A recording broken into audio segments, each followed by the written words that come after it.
வணக்கம் நேயர்களே, ஸ்ரீ குபேரன் டிவி நேயருக்கு லக்ஷ்மணா அன்பு வணக்கங்கள். இப்போ நாம் பார்க்க போகிறது வார ராசி பலன் 21ஆம் தேதியிலேருந்து 27ஆம் தேதி வரை எப்படி இருக்க போதான்னு பார்க்க போகிறோம்.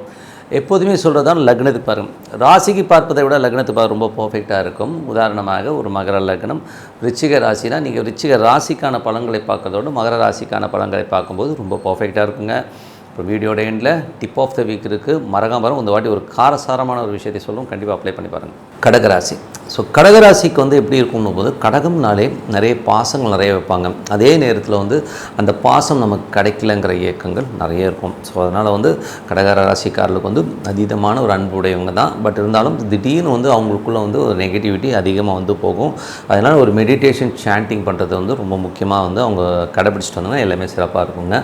இப்போ வந்து கடகத்திலேயே வந்து செவ்வாய் வந்து நீச்சமாக இருக்கும். தொழில் வாய்ப்புகள், நிறைய தொழில் வாய்ப்புகள்லாம் வரும்.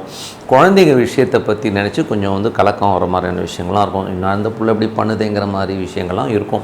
ஸோ அதனால் வந்து பசங்க விஷயத்தை கொஞ்சம் பொறுமையாக ஹேண்டில் பண்ணுங்கள் அப்படிங்கிறதான் சொல்கிறோம். அதே மாதிரி வந்து பிஸ்னஸில் வந்து பார்த்திங்கன்னா கொஞ்சம் புதுசாக வந்து எதாவது பிஸ்னஸ் எடுக்கிறீங்கன்னா இப்போ எடுக்காமல் கொஞ்சம் தள்ளி எடுக்கிறது ரொம்ப ரொம்ப நல்லது. ஸோ அது கொஞ்சம் பார்த்துக்குங்க. அப்புறம் 2ஆம் அதிபதியான சூரியன். ஸோ 2ங்கிறது வந்து குடும்பஸ்தானம்.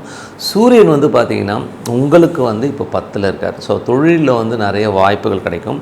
அதே நேரத்தில் சின்ன சின்ன கன்ஃபியூஷன்ஸும் இருக்கும். ஏன்னா சூரியன் கேதுவில் இருக்கும்போது தொழில் ரீதியான விஷயங்களில் வந்து ஒரு பெரிய கடன் வாங்கலாமாங்கிற எண்ணங்கள்லாம் இருக்கும். பட் என்னை பொறுத்தவரை ஒரு 15 நாள் கழித்து நீங்கள் டிசைட் பண்ணுறது ரொம்ப ரொம்ப நல்லதுங்க. ஸோ அதனால் கொஞ்சம் பார்த்துருந்துக்குங்க.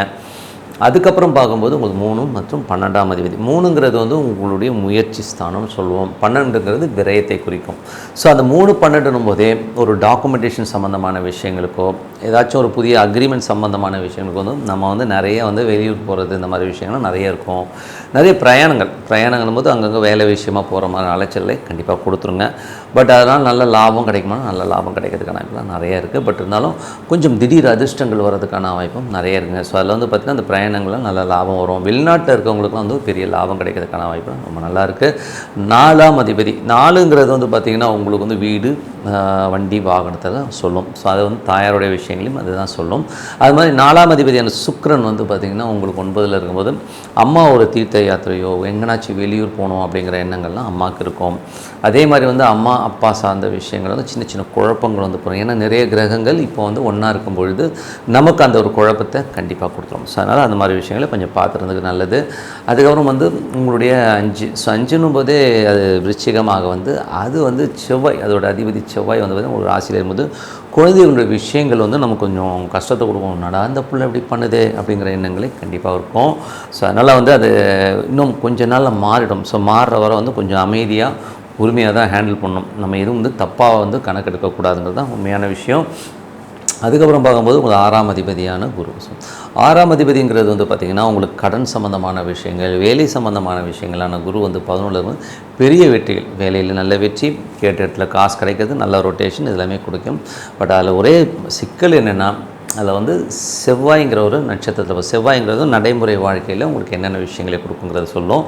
அது வந்து நீச்சமாக இருக்கும்போது சில நேரங்கள் வந்து ஏன் இந்த கடன் வாங்கணும், ஏன் இப்படி போகிறோன்னு, சில நேரத்தில் இந்த வேலையில் வந்து அவமானப்படுத்துகிறாங்கிற மாதிரி எண்ணங்கள்லாம் கண்டிப்பாக இருக்கும். ஸோ அது மட்டும் கொஞ்சம் பல்ல கடிச்சிட்டு போகிறது ரொம்ப ரொம்ப அவசியங்க. அதுக்கப்புறம் 7ஆம் அதிபதியான சனி. ஸோ 7ஆம் அதிபதி சனி வந்து 9ல் இருக்கும்போது கணவன் மனைவி வந்து நிறைய பிரயாணம் பண்ணுறமான விஷயங்களை நிறைய கொடுத்துரும். அதே மாதிரி வந்து பார்த்திங்கன்னா அதில் வந்து உங்களுக்கு பிரயாணத்தினால் லாபம் கிடைக்குமா, நல்ல லாபங்கள் கிடைக்கிறதுக்கான வாய்ப்புலாம் ரொம்ப நல்லாயிருக்கு. வியாபார ரீதியாகவும் வந்து நிறைய பிரயாணம் பண்ணுறமான விஷயங்களை கண்டிப்பாக கொடுத்துருங்க.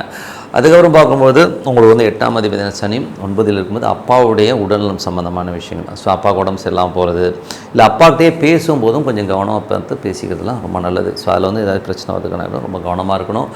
அதுக்கப்புறம் பார்க்கும்போது 9ஆம் அதிபதி வந்து பார்த்திங்கன்னா உங்களுக்கு குருவாக இருந்து ஒரு 11ல் இருக்கும்போது வெளிநாட்டில் இருக்கும்போது ஒரு பெரிய லாபம், பெரிய வெற்றிகள்லாம் இருந்தாலும் அது வந்து பரிவர்த்தனையில் 9ல் இருக்கும்போது நிறைய கிரகங்களுடைய கோர்வையாக இருக்கும்போது நிறைய கன்ஃபியூஷன்ஸ் இருக்கும். ஸோ கன்ஃபியூஷன் போது என்ன பண்ணலாம், இப்படி பண்ணலாமா, அப்படி பண்ணலாமாங்கிற எண்ணங்கள்லாம் வரும். ஸோ அதனால் அதெல்லாம் கொஞ்சம் பார்த்துருந்தது ரொம்ப ரொம்ப நல்லது.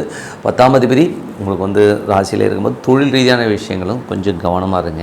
இப்போ வந்து யாராச்சும் புதுசாக தொழில் பண்ணலாம், ஆனால் 5 லட்சம் கொடுங்க, நம்ம வந்து 5 கோடி பண்ணிடலான்னா அதெல்லாம் இல்லை. அப்படிங்கிறது வந்து ரொம்ப தீர்க்கமாக இருந்து அந்த கொஞ்சம் ஒரு மாத காலம் வந்து கொஞ்சம் கவனமாக இருந்தது ரொம்ப ரொம்ப நல்லது. 11ஆம் அதிபதி சுக்கிரன் வந்து பார்த்திங்கன்னா இப்போ பரிவர்த்தனை அங்கேயே இருக்கும்போது பெரிய லாபங்களை எழுதி தரதுக்கான வாய்ப்பு ரொம்ப நல்லாயிருக்கும். ஸோ நல்ல லாபங்கள் நல்ல விஷயம்லாம் கண்டிப்பாக இருக்குங்க.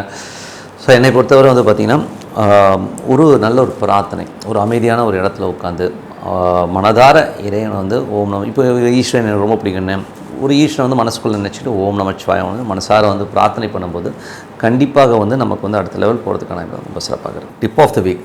ஸோ டிப் ஆஃப் த வீக்கில் வந்து இப்போ நம்ம பார்க்க போகிறது வந்து வசியம். ஸோ வசியம்ங்கிறது வந்து பார்த்திங்கன்னா வாழ்க்கையில் ரொம்ப முக்கியமான, கண்டிப்பாக முக்கியங்க.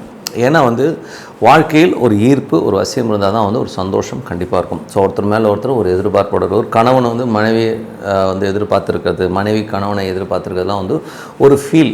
ஸோ அந்த மாதிரி ஃபீல் வந்து காதலன் காதலி எல்லாத்துக்குமே வச்சுக்கலாம். ஸோ அந்த மாதிரி ஃபீல்ஸ் நிறைய பேர்ல இல்லை, ஒரு மைனஸ் ஆகுது அப்படிங்கிற விஷயம் எல்லாருக்குமே இருக்குங்க. ஸோ இப்போ வந்து கணவன் மனைவி.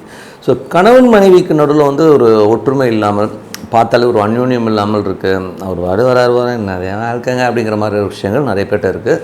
ஸோ அந்த மாதிரி இருக்கிறவங்க வந்து என்ன பண்ணலான்னும் போது வெற்றிலை பாக்கு. ஸோ வெற்றிலை பாக்குங்கிறது சூப்பரான ஒரு விஷயங்க. ஸோ இது வந்து பார்த்திங்கன்னா ஜென்ரலாக வந்து உடம்புக்கும் நல்லது. உடம்புக்கு பார்த்திங்கன்னா அந்த சுண்ணாம்புங்கிறது வந்து உங்களுக்கு வந்து நிறைய ஹார்ட் டிசீஸஸ் வராமல் வந்து கிளியர் பண்ணும், உங்களுக்கு கொழுப்புகளை இது பண்ணும், அது வேறு விஷயம். பட் அதில் உள்ள ஒரு பெரிய விஷயம் என்னென்னா, இந்த வெற்றிலை பாக்கு சுண்ணாம்பு இந்த மூணும் கலந்து 2 பேருமே ஒன்றா உட்காந்து போடணும் வெற்றிலை. ஸோ அந்த மாதிரி போடும்போது அது ஒரு நிறைய வசியத்தை கொடுக்குது. இவங்களுக்குள்ளே இருக்க ஒரு இன்டிமசி பாண்டேஜ், அந்த ஒரு ஈர்ப்புத்தன்மையை அதிகப்படுத்துங்கிறது வந்து ப்ரூவனுங்க, பக்காவாக ப்ரூவ் ஆகும். ஸோ இது வந்து அப்ளை பண்ணி பாருங்கள், ரொம்ப நல்லாயிருக்கும். ஏன்னா வந்து இது வந்து ரொம்ப ப்ளஸ்ஸாக இருக்குங்க. அதுக்கப்புறம் பார்க்கும்போது ஒரு சில ஜாதகங்களில், ஸோ சில ஜாதகங்களில் பார்த்திங்கன்னா சுக்கிரன் செவ்வாய்ங்கிறத வந்து நாங்கள் மெயினாக பார்க்கணும். ஸோ பொருத்தம்லாம் பார்க்கும்போது இந்த பையனுடைய சுக்கிரன் இருக்கிற இடத்துல அந்த பெண்ணுடைய செவ்வாய் இருக்கிறது, அந்த பெண்ணுடைய செவ்வாய் இருக்கிறது இந்த பையனுக்கு சுக்கிரன் இருக்கிறது, இந்த மாதிரி விஷயங்கள். அதேமாதிரி குரு செவ்வாய், இந்த மாதிரி தொடர்புள்ள ஜாதகங்களை இணைக்கிறது வந்து ரொம்ப அவசியமாகவும், அவங்க வந்து ஒன்று விட்டு கொடுக்காம ஒரு அந்யோன்யமாக இருக்கிற ஃபீலை கண்டிப்பாக ஏற்படுத்தலாம். சரிங்க, அதெல்லாம் ஆயிடுச்சுங்க, இப்போ வந்து நான் என்ன பண்ணுறது, ஏற்கனவே வந்து சண்டை நடந்துட்டு நான் என்ன பண்ணுறது அப்படின்னு கேட்டிங்கன்னா, ஸோ என்னை பொறுத்தவரை வந்து சில ஜாதகங்கள் வந்து பை ஆக்சிடென்ட், ஏன்னா வந்து 7 பொருத்தம் 8 பொருத்தம் 10 பொருத்தம் இருக்குன்னு சொல்லிட்டு கல்யாணம் பண்ணிவிடுவாங்க. ஆனால் அந்த பொண்ணுக்கு வந்து இவரை பார்த்தாலே பிடிக்காது, ஒரே எரிச்சலாக இருக்கும், இவனை பார்த்தாலே காண்டாவதுங்க அப்படின்னும், இவனை பார்த்தா இந்த மூஞ்ச பார்த்தாலே எனக்கு அப்படியே 2 அடி இல்லாமங்கிற அளவுக்கு கோவம் வருதுங்கன்னுவான். இல்லைனா சில நேரங்கள் என்னன்னா நான் பார்த்தாலே பயம் வரும், ஐயோ நான் பார்த்தாலே பயமாக இருக்குங்கிற மாதிரி ஃபீலை கண்டிப்பாக ஏற்படுத்தும். ஸோ இந்த மாதிரி கணவன் மனைவி இதில் வந்து 2 பேருமே இருக்கும். ஸோ பொண்டாட்டியை பார்த்து பயப்படணும் இருக்கிறோம், புருஷனை பார்த்து பயப்படுற பொண்டாட்டி இருக்குது. ஸோ இவங்களுக்கு என்ன பண்ணலாம் அப்படின்போது, இது வந்து இப்போ எதனால் நடக்குதுன்னும் போது ஒருவருடைய ஜாதகத்தில் இப்போ உங்களுக்கு சுக்கிரன் இருக்கிற இடத்துல அவருக்கு ராகு இருக்கிறது, இல்லை அவங்களுக்கு செவ்வாய் இருக்கிற இடத்துல ராகு இருக்கிறது, இந்த மாதிரி ஒரு காம்பினேஷன், செவ்வாய் ராகு சுக்கிரன் ராகு இந்த மாதிரி ஒரு காம்பினேஷனில் இருக்கும் பொழுது அந்த அந்யோன்யம் இருக்காதுங்க. ஸோ ஒரு பயத்தையும் நடுநடுங்கிட்டே வேலை பார்க்குறது, அந்த மாதிரி எத்தனை வருஷம் இருக்க முடியும்? ஸோ இந்த மாதிரி ஒரு பிரச்சனை உள்ளவங்க என்ன பண்ணோன்னா, சர்ப கோயில்கள் போது பக்கத்தில் ஏதோ புத்து கோயில் இருக்கும் இல்லையா, ஸோ புத்து கோயிலுக்கு போயிட்டு அங்கே எண்ணெய் வாங்கி கொடுத்து பிரார்த்தனை பண்ணுவாங்க. அது வந்து ரொம்ப சூப்பராக ஒர்க் ஆகுங்க. அது வந்து ஆட்டோமேட்டிக்காக சேஞ்ச் ஓவர் ஆகி ஒரு நல்ல அந்யோன்யத்தை கண்டிப்பாக கொடுக்கும். இது வந்து நல்ல ஒரு வசியத்தையும் உருவாக்கும். ஸோ இது வந்து கண்டிப்பாக அப்ளை பண்ண. நிறைய சண்டை போட்டுருக்குங்க புருஷன் முன்னாடினா, வாரத்துக்கு 4 சண்டை போட்டுருவாங்க.